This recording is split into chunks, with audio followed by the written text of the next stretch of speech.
E o escândalo de aparelhamento e uso criminoso da Agência Brasileira de Inteligência, ABIN, durante o desgoverno de Jair Bolsonaro, que voltou ao noticiário esta semana, e Vigilância Aproximada, o nome da operação, que foi feita pela Polícia Federal, autorizada pelo Alexandre de Moraes do STF, e depois dessa operação, a gente está tendo muita coisa surgindo.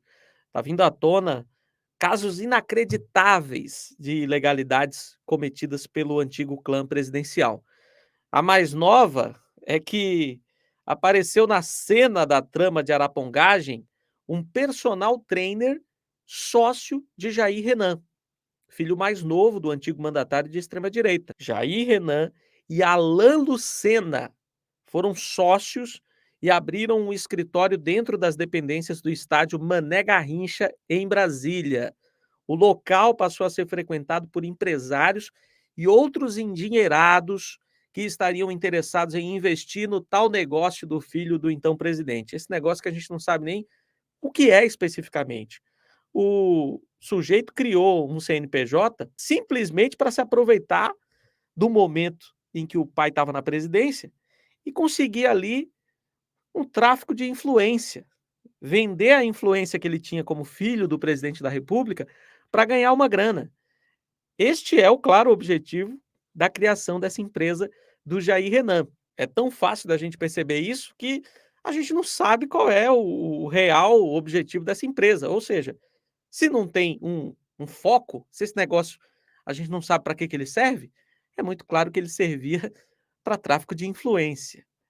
Justamente no momento que o pai dele vira presidente, ele resolve empreender. Nunca tinha feito isso na vida, mas o Bolsonaro chegou na presidência da República, estava lá o Jair Renan na porta na porta do cartório para abrir a sua primeira empresa. Que coisa interessante. O local passou a ser frequentado por empresários e outros endinheirados que estariam interessados em investir no negócio do filho do então presidente.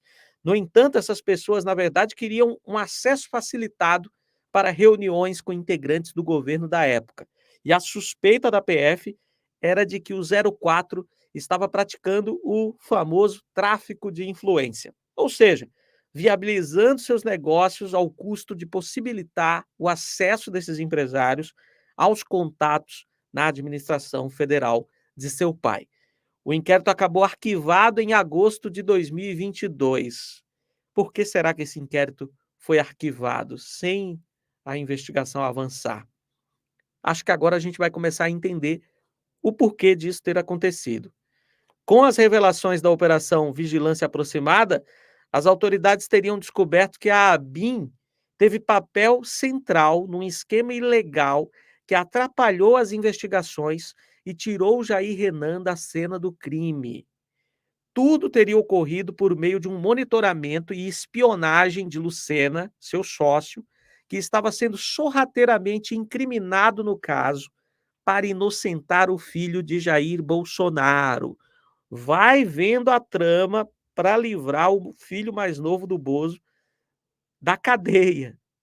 A perseguição a Lucena teria sido flagrada pela Polícia Militar do Distrito Federal, que em certa ocasião foi chamada para verificar a presença de um homem que estaria de campana no estacionamento de um local frequentado pelo personal trainer. Ao abordá-lo, os PMs descobriram que se tratava do agente da PF, Luiz Felipe Barros Félix, a serviço da ABIN. Félix teve que prestar depoimento à Polícia Federal por sua conduta e lá esclareceu que ficou incumbido por um auxiliar direto de Ramagem, hoje deputado, mas à época chefe da ABIN, de monitorar o alvo para saber se ele estava fazendo uso de um carro elétrico de R$ 90 mil doado por um investidor, a Lucena e Jair Renan. O que foi que aconteceu? Esse carro aqui, ele foi o objeto do tráfico de influência. O empresário deu o carro de R$ 90 mil para a dupla, Jair Renan e Lucena, em troca de conseguir reuniões para ter contratos com o governo federal. Claramente, tráfico de influência. Aí o que a ABIN estava fazendo a mando do Ramagem e, obviamente, do Bolsonaro, porque o Ramagem não fazia nada que não fosse ordem do Bolsonaro.